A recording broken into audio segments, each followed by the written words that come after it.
All right, guys, welcome back. Self-selecting podcast, episode 12. 12th episode. We are doing it. So glad to have you here. Real quick, you're on Spotify. Leave me a review. I'm sure listeners, if this is not your first rodeo, you've already left me a review because you know that helps for the algorithm getting the word out about the podcast. YouTubers, if you're on YouTube, like, comment, subscribe. A lot of new guys, a lot of new gals in here. Just so you know, I appreciate it. I see the comments. A few people are commenting, and I'll talk about this. Yeah. Episode 11, like, hey, Corey, I want to book with you. Really interested in one-on-one consults. Calendar's booked. What's up with that? How can I book a session? At this point, this episode's going to be dropped here at the end of the week. So, we're basically in May. I did open up more availability in May. So if that's something you want to get set up, do that now. Don't wait until you got your labs in. Just go ahead and book it. If you're like, hey, I don't know if the lab work is going to be back in time, message me, we'll sort it out, but at least reserve your spot so that when you get labs, you're not then waiting another 4 or 5, 6 weeks. One-on-one consults don't have to be just lab work, but that is something that I find a lot of people are interested in. It can be lab work, it can be training, it can be nutrition. We can just talk about like a timeline, like, hey, how do I get my shit together this year? It's almost summer. I don't want to be going into July like, fuck, like, okay, I should have gotten started in April or in May. Let me know. We can set something up. One-on-one consults, you're not locked into a contract. You're not locked into like doing a certain amount of sessions. It can just be on a PRN as needs basis. One-on-one coaching is training, nutrition, supplementation, and lab work. So if that's something you're looking to get started with, I am taking new clients. Both of these services, links will be in the show notes. What are we talking about today? You guys seem to really like last week's episode with the practical application of just how to avoid some of these common pitfalls. And I was really excited to see a lot of you were like, hey, I'm a beginner, I'm getting into this. It's good to know that these are very common issues, even with people that are more advanced, even for people who've been doing this quite a bit of time. I can tell you some of these issues I still have to revisit now. They're not things that are just like, oh, it's solved and I never have, like, I'm telling you, sometimes I gotta walk back and be like, okay, why is this occurring? What kind of stress management strategies do I need to have in place in order to prevent this from being a reoccurring issue?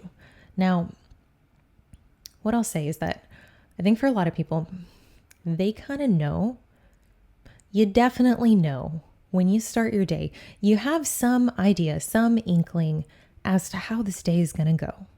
For me, like, I don't really have a morning routine. Like, yeah, I just got into the whole pour over thing. So, yeah, bougie, but my whole routine from like eyes open to starting work, getting on my computer. Yes, I can work from home. I can work in my pajamas. Some of y'all are like, I got to get out the door. I have a place of work that I have to be at physically. I have to be at that location. That's understandable. I'm not a big fan of the whole morning routine, like 90 minutes, like, hey, I need my stimulants, I need my caffeine in me over going through this series of meditation. I'm not like shitting on this. I'm not. But for me, the process in getting set up for the day, I open my fridge, I take my GH, I'm like, okay, what food do I have prepped? What food do I not have prepped? What food is out of stock? At that point, I'm like, okay, what does my day look like? Do I have time to go to the store? If I don't have time, or if that time would be better spent elsewhere, even if elsewhere is like, hey, I'm going to have a lot of shit going on today. I need to factor in 30 minutes to be anxious and to stress about something. Yeah, I'm serious. I will plan. I will book that time. I will tell myself, hey, in the afternoon when motivation isn't so high, we're not going to just time block back to back to back. I'll put 15 minutes in there and be like, girl, worry about all that shit, but you're going to do it in an organized fashion. That's one of the bigger strategies I feel like for clients, it's been really helpful. It's helped them at least take a beat, pause, and be like, you know what? I really want to take a bite of, the cookies that were brought in or the baked goods or whatever it is at work. You know what? I don't want I don't want to get the salad and ask, I want the feta cheese and the dressing, and I don't want to have to make all these allowances. Like, usually at the beginning of the day, I think for most people, the intention is to stay on track. The intention is to be good, to be adherent, assuming that adherence is important to you. Now, this is something for a lot of clients in some form or fashion. It might not be directly like, hey, does adherence matter to you? But there's a conversation that's occurred at some point in like the discovery call, like early on in the process. I'm like, okay, do you understand why adherence needs to be high? Like, do you understand you have like what, 21, I don't know, maybe more than that. You have X number of meals per week. Here is like the minimum that you need to hit before your week was kind of a wash, just depending on how much, the degree in which you're going to overdo it. Assuming adherence is important, which I think is a fair assumption to a lot of you listening, at the beginning of the day, that's kind of when you know, is this going to be a challenging day? Is this going to be a day that like, maybe I make it through the first 2 meals. Maybe I'm doing well. And like, I'm like, okay, cool. But around 4 o'clock, around 5 o'clock, maybe even get to like 8 o'clock and you're like, fuck, I'm spread so thin. I'm going to put the Postmate order in. I'm going to get the cookies. I'm going to get the chicken sandwich. I'm going to get the foods that they are comfort foods. That is the purpose they're serving. They're a coping mechanism. I understand it. I'm not one of those people that has like a small appetite.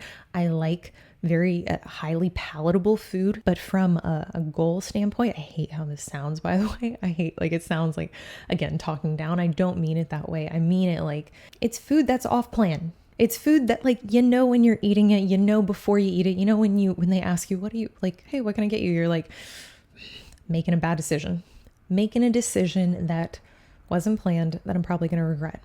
It's not about like why, like we can talk about why, and sure, the why maybe has context and maybe we should explore it. But what's most important to me is the decision, the final decision before you made that order, before you went, and I guess in the case I'm talking about eating out, but like before you went into the pantry, took bites here and there, before you had the extra calories, before you actually went from adherent to non-adherent. I care more about the decision-making process or lack thereof, which I don't really believe in. I do think that even if you go off track, there is a final decision that you make. There is something that pushes you over the edge. There's a point where you're like, I concede. I'm going to do this thing that I shouldn't do. Subconsciously, whether it's like an actual dialogue in your head, that point, we need to understand what broke you. What was the final straw? For most people, I think this does come down to stress. I think it comes down to not managing stress well. I think it comes down to not building in ways to manage stress throughout the day. So over time, it gets greater, it grows, and then eventually you're like, I deserve this. Hey, I get it. You do. You do deserve to feel good. You do deserve to be able to alleviate some of that stress, blow off some steam, and not feel like, ugh, like shoulders up to your ears. Like, I get it. But we need to build in ways. We need to have a strategy. And it's not to say like, I need you to be perfect. Truly, detaching from this idea that you were going to be adherent 100% of the time, I think is going to be a really important skill for a lot of you, particularly when you're starting out. I think you need to go in and accept that there are going to be times where it is very hard to be adherent, and you need to have some kind of framework in place that allows you to manage stress, thereby doesn't put you in a position where the way that stress is managed is by utilizing food as a coping mechanism, which ultimately I think a lot of people do. Hey, guilty. I've done it. I still do it every now and again. And I have to catch myself and be like, hey, me to me. Is this something like, does 100% of you want to do what you're about to do? Are you going to be okay with this decision afterwards? Like that clarity? Are you going to feel guilty? Are you going to like put on the baggy clothes because you're like, oh fuck, I like really overdid it yesterday. God, like I suck. And then it's going to become this like perpetual self-punitive dialogue where you're just like, God, this is why, like, that's why I can never get the body that I want. This is why I'm, stuck here. Oh, well, if only it was a little bit easier for me, if only I had the right tools, if only I knew what to do. And then you become like very selective then with identifying the reason for going off track, and you begin pointing fingers and saying, okay, well, it's because of this. It's because of this. The why is much simpler. You made a decision. There was a single decision, the final decision right before you went off track that allowed you to justify going off track. That's what we need to correct. That's what we need to not even necessarily squash and say, okay, don't let that happen. Fucking hate that. It's like someone who's depressed, someone who's experiencing any kind of heightened state, and someone's like, oh, just don't do that. Just like, just don't have the cookie. It's like, hey, cookies are great. Stuffed cookies, really fucking good. Yeah, that's a brand out here in LA. I just found out you can order online. Amazing. 10 for 10 would recommend. God, that's a sponsorship I would gladly take. Telling someone to not do something telling someone to not do something is a very ineffective way to get the result. If you've listened to the other episodes, the only way to get someone to do anything is to get them to want to do it, to establish buy-in, to get them to see the value of picking the alternative to what the impulse is, whatever that impulse is, if that's having the cookie, if that's having the drink, anything, skipping the workout on your way to the gym. You know what? I'm not even going to exit. I'm just going straight home. Granted, there's gray areas, there's context. Maybe you should auto-regulate every now and again, but globally, your behavior, the things you do most often, the habits you have, that is what's going to dictate progress. That's what's going to dictate whether it was an effective fat loss phase, whether it was an effective growth phase. We can't just say, don't do the thing that's fucking you up, that's like causing you to go off track. Everyone has a weakness. Everyone has a point in which they'll break. And this is fluid. This changes. Your best will change. For a while, I was really, really good. Like just so strict. Like my last growth phase, like hard push, I was on top, like my creatine. I was making sure I'm getting like 3 liters of water in before I go train. I'm making sure my phone is on do not disturb when I'm training. I'm not texting people. Like I'm so dialed in, horse blinders on, all that stuff. There are points where I'm like, hey, the goal today is to not go too far off track, but realistically, stress is going to be high. So what is my minimum? What are the things that absolutely have to happen that I'm going to say, like, they have to happen regardless of the day that I'm having, regardless of how I feel in a couple hours? These are non-negotiables.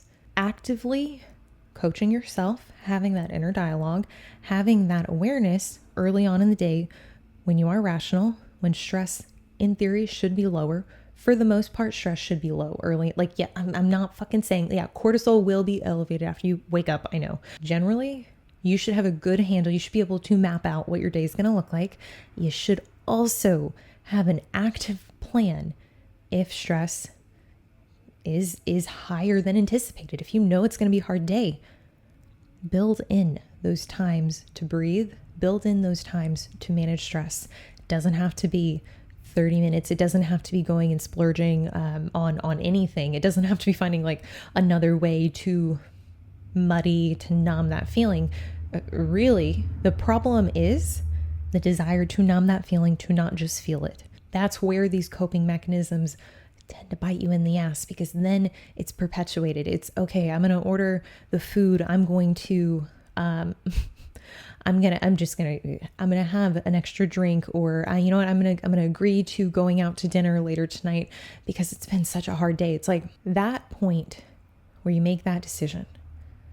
If you repeatedly make that same decision, well, yeah, it's no wonder you didn't see progress this week. It's no wonder you are finding you're 6 weeks into a fat loss phase, but for whatever reason, like you only lost like 1.5 pounds. Like, yeah, it's not great. It's not what you were originally expecting. Build in those times. Build in a way to coach yourself, talk yourself off the ledge.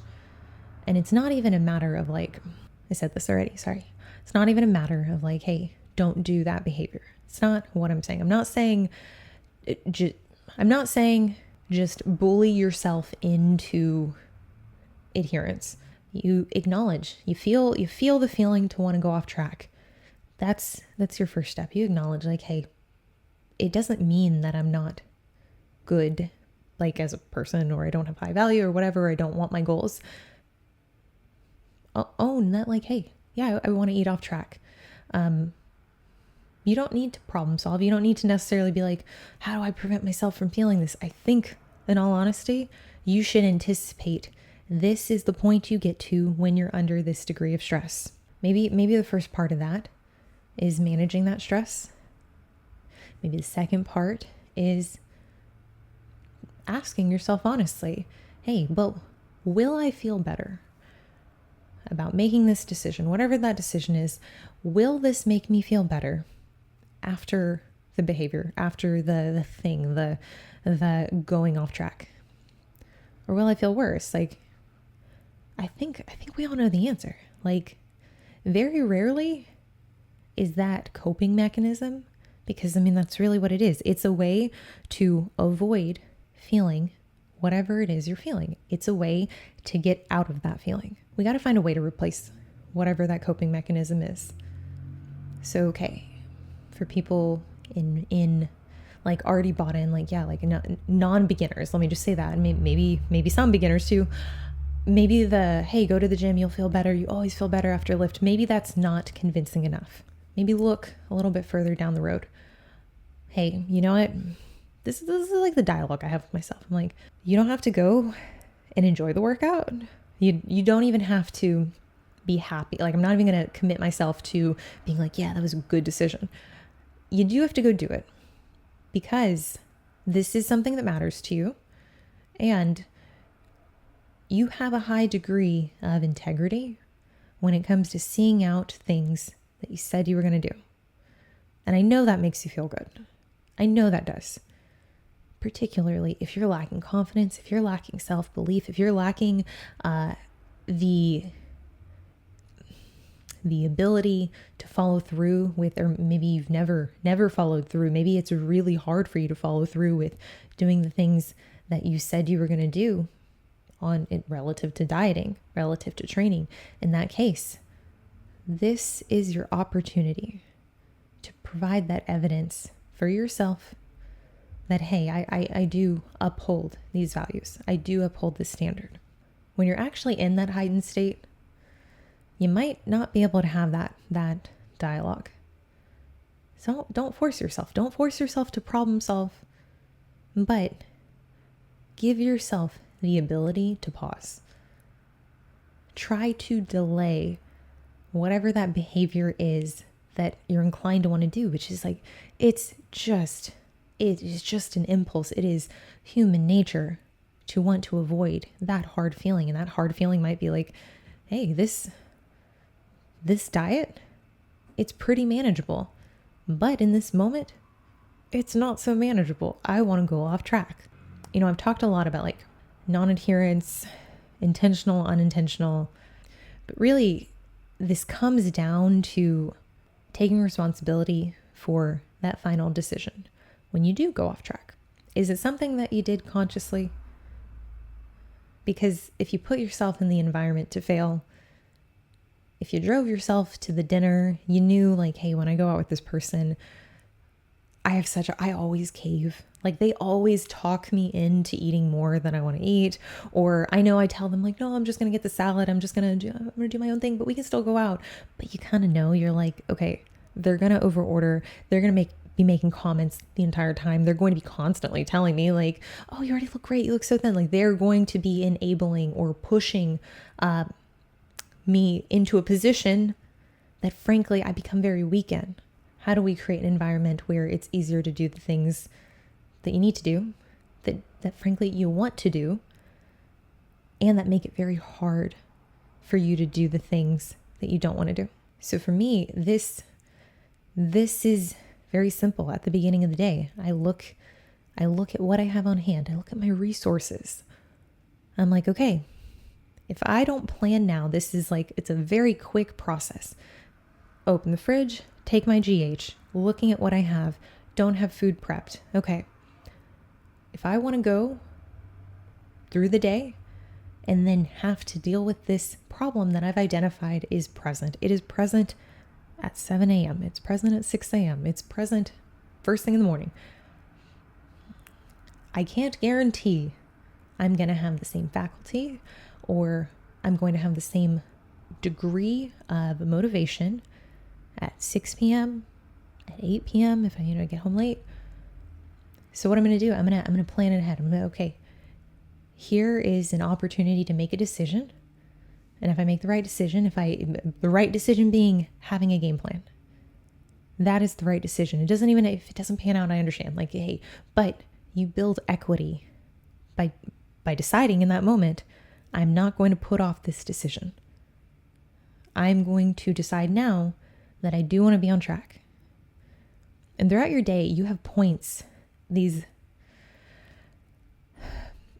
points of decision where you get to say, I'm going to be on track or I'm not going to be on track. And it can be as simple as like, hey, I know I am behind on fluids. So how many times do I want to make a decision to not drink my water, not slam like 6 ounces? How many times do I want to go throughout my day and ultimately make it harder? Because at the end of the day, then I'm playing catch up. Then I'm dealing with this, oh, well, you're already like kind of not on track. You're kind of already having like a wash of a day. What's it matter if you eat off track? Then we can just chalk this up to, oh, I was really busy. I was stressed. The why doesn't matter. It matters, like eventually it matters, and maybe we need to dissect it. But the bottom line is, what did you decide to do? Well, you decided not to drink the water. And I know this is like, some of y'all are like, Joe, are we fucking actually talking about like hydration status? Yeah, we are, because like this is a common thing. This is such a common thing with clients. Like some people, they really do struggle with this. And it's like, well, then I had a crappy workout. Well, then I was in my head about my workout because I couldn't get a good pump. So, I wrote my coach and I told him like, hey, I don't feel like these sessions are effective. I think I need more food. And then, ghrelin's a little higher because you're dehydrated and now your hunger signaling is a little skewed. Like it's acutely skewed. This all ties in to points during the day. Are you making a decision to be on track? Because it is, and I'm going to like sound like just a broken record. It's not just one decision. It's several decisions. It's thousands of decisions throughout the day that your job, you taking care of you, like you pretending to be self-coached. Even if you have a coach, you're like, okay, how do I get through this day and ensure that I don't accidentally fall off track? I don't accidentally make enough of these bad decisions, or these decisions that ultimately lead me to making a decision that makes a dent. Some of you might be listening to this and you're like, okay, yeah, that's nice in theory, but frankly, I don't have the skill. I don't have the knowledge to actually like pause, slow down, and identify where this is coming from. Okay, well, let's go with the example. Okay, you have a coach or you have someone that like you can defer to for their insight. How honest are you being about these slip-ups? Are you even being honest? Like, are you being radically honest about how off track you're being? Like, it's like 5 subsections where I actually prompt them, and I'm asking for the details. I'm asking for them to be very qualitative, very honest with like, hey, how did this go? What's your interpretation of how this went? And it's of the last 7 days. Like the objective stuff I can make sense of. I don't even need to speak with them. I can just be like, yeah, this is how this went. But knowing what's going on internally, knowing where their headspace is, knowing their perception of what we're doing. Is it faster? Is it slower than they expected? Is it hard to maintain the diet? I tell people, I'm like, hey, your best is going to change. The whole good, better, best approach. Like you got to do the best you can do. Like if you can do that, if you can do your very best at any point, under any circumstances, I'm not going to be disappointed with you. I'm not going, and really, I'm not going to be disappointed if you attempt to do your best and it just doesn't pan out the way like we would hope. This is where having a coach, having someone who is more experienced, who's done this, who's been able to do this themselves, or has been able to do this with a lot of clients and has seen this at a large scale, to give insight, to shine light on those areas that you're like, yo, like it's a pattern. Like people don't really do things like one time. Like it usually is an instinct. It's usually something that over time they've developed, like, oh, this is a good way to respond to this scenario. Yeah, we got the quantitative data. We got the objective, the metrics. Objectively, here's what needs to happen in order to get to our destination that we agreed upon. However, I put a lot of emphasis on the qualitative data, on the subjective feedback, because this is what's going to guide my decision making in our week-to-week adjustments, because that ultimately is going to tell me, like, can this client handle this? Like, are we on the same page? Because I can tell you, yeah, like we need to drop calories, like you're not in a steep enough deficit, or hey, you're not being adherent. So frankly, like if this is going to continue to happen, like we need to create this deficit in a different way, or we need to be stricter with our requirements, our constraints around like meals out, or just eating foods that are harder to track. But ultimately, if this is the client doing their very best, if they're already like in that orange range, they're not falling off yet, or they've almost falling off, it gives me insight. It gives me clues into what needs to happen based on where they're at in real time.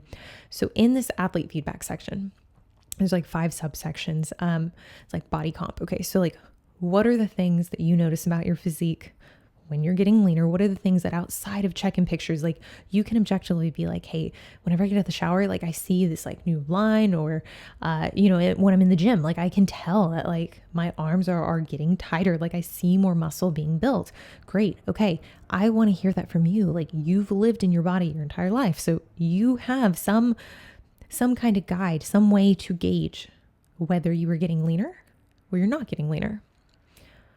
Adaptive components, we expect things to get harder. We expect hunger to go up as you're dieting. If you've never experienced that hunger, if you are pushing to new limits and you're finding that like, ooh, this makes me a little anxious because it requires more discipline. The leaner I get, the hungrier I get, the more dysregulated I get, and that makes me anxious. That makes me believe that eventually I am going to break. Okay, I need to know generally when that is happening and when we're getting into that like yellow, that orange range. I don't need to know when we're like so far gone, we're past the point of return, and you're like, yeah, listen, like I'm kind of over the dieting. I have no more discipline. And in turn, if we keep dieting, it's just going to result in these overages, these acts of, going off track in whatever capacity. And frankly, they're probably going to increase in magnitude. We need to be able to catch those before you get to the point where you're like, I'm out. Energy, fatigue, irritability, dietary fatigue, whether that's actually like being hungrier or that's just being like over being on such a strict plan. Again, this is relative. This is relative to what the client's done in the past. It's relative to whether or not you know how to manage these specific kinds of fatigue that you're going to experience in a contest prep. This is what you're signing up for. You're signing up for reaching a state where, frankly, everything you do is going to be hard. There's not really a quick fix. There's not a refeed I can give you or a diet break that's going to mitigate that, because that is an effect. That is an accepted outcome for getting to the body fats that you're getting to, which in a lot of cases, like people, they can imagine, like, oh, I know how to handle it. But until you've actually been there, it's going to be hard to conceptualize. It's going to be hard to convey how uncomfortable that might be. This is also going to give you data. It's going to give me data too. Yeah. Like what's the point in which when we come out of the diet, when we're on the way up, when we're reversing, when we're gaining weight intentionally, systematically, it's going to tell me when we should expect some of these dysregulations to subside to hopefully, return to what you deem as normal. Rate of change. That's another one that I'm always like so keen on gathering this information. I want to know this like week to week because, hey, like I want to lose body fat. I've always struggled. I've always had points where like it just becomes impossible. And then we start dieting and I put them into a deficit and they're like, oh, actually, no, like this is much slower. Actually, the rate that we're changing at, it's not aggressive enough. And it actually in turn is making me anxious. It's making me anxious about what we're doing because I've only ever crash dieted before. I've only ever been on these very extreme like fad diets, these, cutting carbs, these really, really high cardio amounts. So losing 1%, losing 1.2 or 1.5 pounds of body weight a week, they're like, it feels slow. On the flip side, the individual who's like, like half a pound seems impossible to me to consistently lose over. You're telling me I'm going to lose half a pound over the next 10 weeks? Like I can lose 5 pounds in a little over 2 months. Sick. Yeah. For them, pushing them to a point where they're like 1 pound a week, 1.5 pounds, it might actually be too aggressive based on what they're used to. There are obvious pitfalls in communication early on in the coaching relationship. I'm very, very sensitive to this only because like I've had coaches in the past where I went in and I was like, I want to keep it like so professional. Like I don't want to do anything that's going to make them question whether I can tolerate the diet. So in turn, I've held back these subjective, this biofeedback that frankly is really important. And like when I work with clients, I tell them on like the discovery call, the consultation, I'm like, hey, you can like me, you can respect me, you can have like full trust in me already, but like your comfort with sharing things that might be difficult for you to share, I expect that to be challenging. I don't expect you to, I think it's pretty absurd and unrealistic to expect someone that you don't know very well, you're paying them like for a service, sure. I don't expect clients to feel comfortable, I'm going to say challenging what I'm saying, or even asking questions, which is why like in my athlete feedback section, I'm like, no, like I want to know what you don't understand. I want to know what questions you have throughout the week that are kind of like playing in the background. Like, why are we doing it this way? Like I know the kind of clients I attract. They typically value understanding the process of what we're doing. And if it is foreign, which I do think the way I coach people, it's a little bit different. It's quite a bit different in the fact that we're not just getting them to the destination. It's the way that we're getting them to that point that matters so much. The steps that we're taking, how we're getting to stage, that ultimately is going to affect their way out of the fat loss phase. And giving someone the opportunity, telling them up front, like, hey, if you don't understand something, I want you to ask. Because really where I see that value is whenever we look at causes for non-adherence. I mean, like this is more on the medication, like which is within the medical community. Like people, they go off track, they miss medications, they take less than they're supposed to, they, just forget, they don't take their medication or they overdo it. One of the bigger drivers for not taking medication is that they don't believe that it's effective. They don't believe in the process.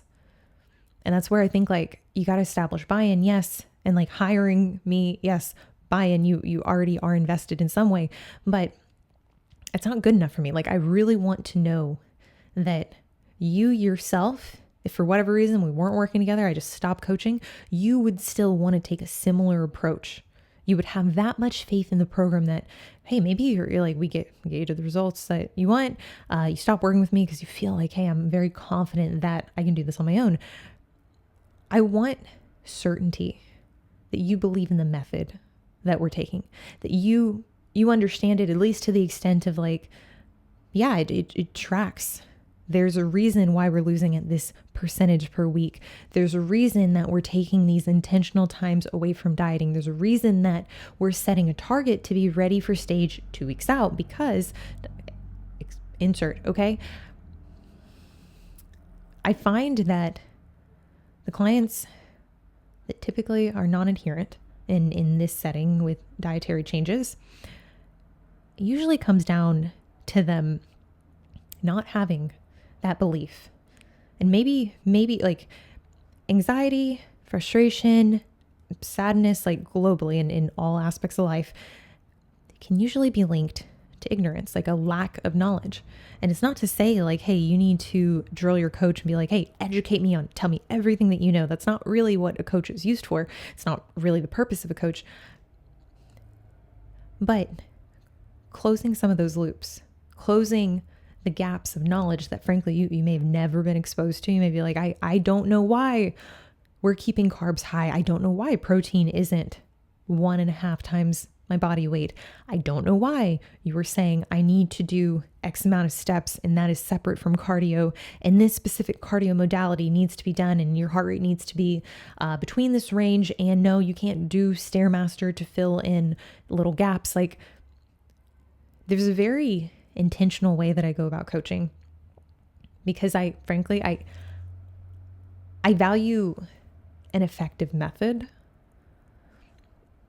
I value for myself as an athlete not being put on a plan that just includes busy work, that just keeps me entertained. I resent that so much and it drives me crazy. It also erodes trust in the process. Anything a part of your plan that you don't understand, or you're not like seemingly like, okay, well, yeah, like this person, like me or another coach, they're knowledgeable. I'm going to give it a shot, even though it's different than what I've done in the past. If that's the case, like I strongly encourage you. I mean, yeah, like do research if you can, if you have the drive, don't be timid in asking for clarity, guys. Like I've been saying this for months now. Clarity is a kindness. Clarity will help you establish better buy-in to your beliefs. What's that going to do? That's going to result in these little opportunities where you have the desire to go off track. Maybe enough times you can be like, yeah, but like, there's a reason this is in place. It's intentional. It's not just because this person coaching me or this system that they have is what they give everyone. It's just, understanding that there are drawbacks to doing it a different way. I mean, really that's what it comes down to in making decisions. There's an opportunity cost. I mean, like when you look at cardio, I get a lot of clients who they're used to being told you need to hit a specific calorie burn, and I don't care how you hit it. And it's going to be through weightlifting. I need you to hit a calorie burn, and then through cardio activity, like structured machine cardio, I need you to burn X number of calories. I'm not a fan of that. It fosters this idea that these results are based on the single value, or big component of it is based off the single value. And yes, like we can say like A plus B equals C, sure, but you lose a lot of the intention behind doing cardio on a specific machine, and then how that translates to affecting your training performance. We completely lose, a lot of people completely lose the effects of low calories, of systemically fatiguing cardio on training performance, and therefore how that affects your ability to hold tissue in a fat loss phase. The skills I want to help athletes develop should set them up to where they're autonomous and they're confident in the strategy, so that when they're in these positions that stress is very high, they don't make a decision that ultimately then has a cascade of effects on other areas of adherence, whether that be diet, whether that be recovery, training, of course. Whenever we look at why people get into coaching relationships that are unhealthy, I say unhealthy, that sounds kind of dramatic, but what I mean is like they get into these situations where they can't really communicate, they can't ask questions. They're, going into this new coach-client relationship with this idea that, okay, I don't want to disrespect this person. I don't want to make them think that I think I know better. So I'm not going to ask. I'm not going to ask about these things. I get it. Most clients that I work with, they have been in some kind of dynamic with the previous coach where they were met with negativity. They were met with a negative reinforcement whenever they brought questions to the table, whenever they suggested a modification that the coach didn't suggest, even if it's like something the coach literally would have done. Otherwise, it was just a matter of the client suggesting it. They felt a little, I can't think of the word. They felt challenged. What has been their experience thus far with coaches? If they've never worked with a coach, I'm like shocked. I'm like, how did you even find me? Because I think generally a lot of people come to me broken. Like they come to me from like very just shitty situations where their coach like didn't really care. There was a very poor communication and even just like very questionable techniques that were used. Like actually the technique of dieting or the technique to strategy to get on stage, it was not the best. But in turn, like the actual interpersonal relationship, mid at best. I think one of the strategies that I find the most useful on this like initial call with a client, because I do these little like interview, like free 15-minute calls because I want to get a sense. I want to get a sense for this. And like, if I give you an intake form, sure. At the very end, I'm like, hey, tell me things that happened with your last coach. It's like 5 like little lines. I'm like, cool. Write about like tell me, communicate what you didn't love about their process, but you lose a lot of that data. I mean, a lot of it's nonverbal. Most of it is nonverbal, but it's even in how a client like frames, like how someone speaks about a past relationship. Are they hesitant? Are they hesitant to speak poorly of that coach? Or alternatively, are they very hurt? Are they very hurt from that relationship? And ultimately, is this kind of telegraphing that, hey, like they have some trust issues going into this, so they're going to be very guarded. They might not share nearly as much of the information that like it is relevant. A few ways that I like to investigate and determine, is this client going to feel comfortable discussing like slip ups, falling off track? Yes, combination open and closed-ended questions.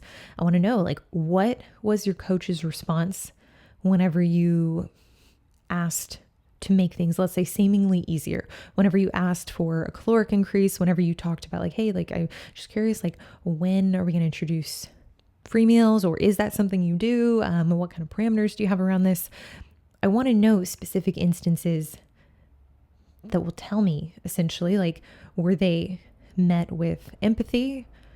Were they met with understanding? Did the coach take time to explore, maybe why this client is looking for a little bit of leniency, which it has a negative connotation, but ultimately I hope what you're gathering from this is that the whole process of dieting, like the whole, taking control of your body composition, and it's not something that is going to look the same every single time. Time is the ultimate stressor.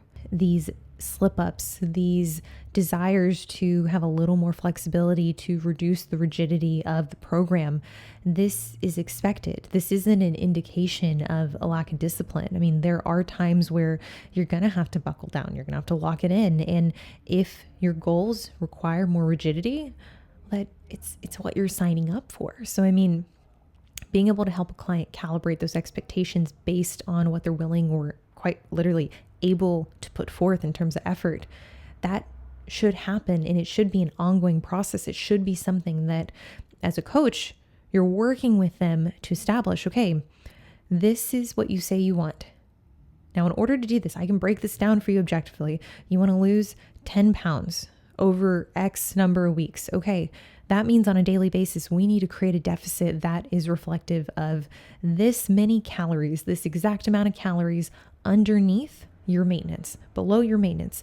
Okay, that's going to require restricting food to an extent that is going to be very difficult. It's going to be very challenging. Ghrelin is going to become dysregulated. And as you get leaner exponentially, this is going to become harder. It's also going to require you going to the gym, doing a lift that isn't passive, isn't just about getting a pump, but a lift that actually is driving a lot of systemic fatigue. I mean, globally, just weightlifting in general, that's something that's going to require recovery. In addition to doing cardio 5, 6, maybe even 7 days a week, programmed into your week as a way to create and maintain that weekly deficit. It shouldn't be so systemically fatiguing that then cardio in itself is making the diet harder, is making the training less effective. If these things are happening, whether I, the coach, think like, oh, they should be able to handle it, being able to keep an eye and really hear the feedback in real time from the client on the recovery capacity, it's invaluable.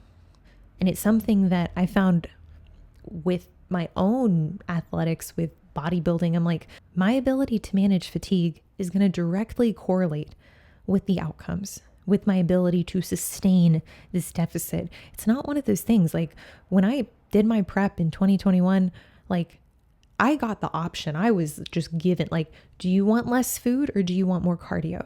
And the way my mind worked at the time, I didn't see the value in managing fatigue. So what did I say? More cardio. Yeah, my calories are at 1,500. Like, yeah, let's go to 60 minutes. A few weeks later, let's go to 70 minutes. Let's go to 90 minutes. Before I knew it, I'm at 2 hours of cardio, and we've run out of the ability to continue increasing cardio at this point. It's like, it's just from a time standpoint, it's just like way too much cardio per day. And at this time I was doing it 7 days a week. All we could do was bring food down. Like there's a balance with giving the client the option. And I did a podcast not too long ago where the host, they were like, oh, like that's kind of unique. Like you just give a weekly set amount of cardio for the client to do. And I'm like, yeah, no, I do. And they're like, well, what about in prep? Like, do you tighten the reins? Do you tell them exactly? I was like, there are constraints and there are ways I want them to do that cardio in terms of like heart rate, in terms of like max duration, if we're talking about cardio after a workout or before a workout. But globally, I need it to work for their schedule. I need that client to, one, be able to assess like, hey, does it make sense to do cardio today? Does it make sense? I have a lower body day and I already fucked up. I didn't get my cardio in AM fasted. So if I'm going to get it in, it's going to be after a 2-hour lift. No, that's insane. That's not a good decision. Giving that client the responsibility, giving them the ability to be like, hey, if I plan in advance, if I schedule in my cardio for the week, it's actually going to make doing the cardio, it's going to make my perception around this task, because that's what it is, that much more manageable. It's going to give them the ability to also fuck up if they don't plan in advance and realize, wow, like it's a lot harder to do this. Oh, I didn't plan accordingly. Okay, what do I need to do next week? Which is why in that athlete feedback section, I have areas for improvement. Maybe they did do the cardio requirements. Maybe they hit that spot on. They did the weekly total, but they lift, I don't know, let's say after work, they go home, maybe shower, maybe a few hours later, they're like, fuck, I gotta do like 15 minutes cardio. If it's like, I have 2 days before my check-in, like it's what I'm left with. This was really poor planning. Those times when execution was not ideal, they're learning opportunities. I mean, they're opportunities for both the coach and the client to kind of take a closer look and be like, hey, like this was something that ultimately, if you continue to do, it's not just a matter of whether you technically can get through it. It's a matter of what's going to continue, what's going to be the result of this if you continue to behave in this way, if you continue to go about your cut this way, your build phase this way, whatever it is. Same thing with food. There's two ends of the spectrum here. You have the client who like has a hard time keeping food under their budget. And then you have the client that's like, yo, I've never eaten this much in my life. I know we're trying to grow, but like, frankly, it's hard for me to get this food in. I'm like, we gotta take a closer look, dude. It's not, I promise you, it's possible. But I think the system you have in place, your ability to plan ahead and get these calories in, whatever system you have, it's not working because you're consistently going into your check-ins. You're like, yeah, I was short 50 grams of carbs. Yeah, you know what? I wasn't able to consistently hit that macro target, that range every week. Well, let's take a closer look. Are you waiting until 11 a.m. to get your first meal in? And are you still in that like dieting mode where you're like, okay, I can only have one serving of cream or rice, or you know what? I didn't have things prepped. So ultimately I just skipped a meal entirely, said I was going to make it up later in the day. It's these opportunities that you, the athlete, like you have the ability to improve on. That's where I think on the coach's end, it's so important to be able to meet your client where they're at. And in these settings where it's like, yeah, you technically didn't do what was on the plan, but let's shift that perspective. Now we have an opportunity to modify something that as the coach, I would have never known was an issue. I would have never known is something that's taking place. Cause like, technically you checked all your boxes. It's like, yeah, you checked them, but that doesn't give us the context. That doesn't tell us what's actually happening outside of the check-in. It doesn't tell us what's happening whenever you then go into the following day and you're not as prepared. You don't have food prepped. You didn't have enough time at the gym. So you ended up like splitting your workouts into two. For some of you, it might be like, hey, like that's not what I'm looking for. I just want to be told what to do. I would much rather just have the high output and know that I'm going to get the results I'm wanting. But there's a period after the diet that we have to consider. And if you're like, hey, listen, I was there too. Like I was that athlete. This was my style. Is I was like, yeah, I'll do whatever they tell me to do. I'll do whatever it takes because clearly I haven't been able to do this on my own. Yes, compliance, that's important. But without that qualitative data, what's going to end up happening is that after the diet's over, I mean, for one, you're going to assume that, okay, that's the only way that I can get into shape, or that's the only way I can get these results. And I mean, like, let me tell you, time and time again, I run into competitors or I speak with competitors on calls and they're like, yeah, like I'm ready to go. Let's start prep. And they just assume we're going to bury them in this super low calorie diet, this high amount of cardio. And I'm like, no, dude, like this is why you've ended up in this position time and time again after the show or after the diet where you end up regaining the weight very quickly. It's because the approach you took, it's effective. Starvation diets, high cardio, it works. I promise. Yeah, you're going to get lean if you can stick to it. But it really doesn't set you up for success once the diet's over.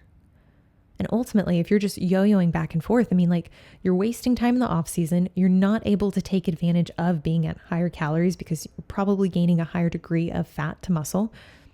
Almost definitively you are. But then the belief at that point is, okay, well, until I can muster up the discipline to go all in, to really, just be 100% committed, I'm not going to be on plan.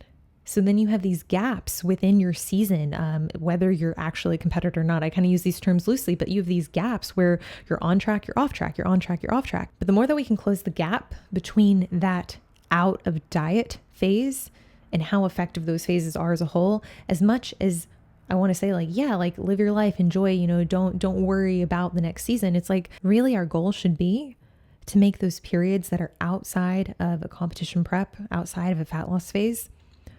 We want to make those ideally just as effective, if not more effective than the diet themselves. Those are the times that we want to get ahead. Those are the times that we want to make changes to the physique. The prep itself, the fat loss phase, you're only doing one thing. You're only getting leaner. You're probably not building muscle. Like I know there's some, okay, but I'm telling you, if you really are trying to build out a physique that looks different than the last time that you dieted, it comes from having effective phases outside of your fat loss phase. That's when the changes are going to occur. That's when you're able to take advantage of a higher training capacity. That's when you're going to be able to recover at a faster rate because food should be higher. Don't do that like stop, start. Oh, like I'm in prep or I'm dieting. Now I'm not. Now I'm living my best life. You're doing yourself a disservice and it might feel like you're just idle. It might feel like, okay, I'm taking time off.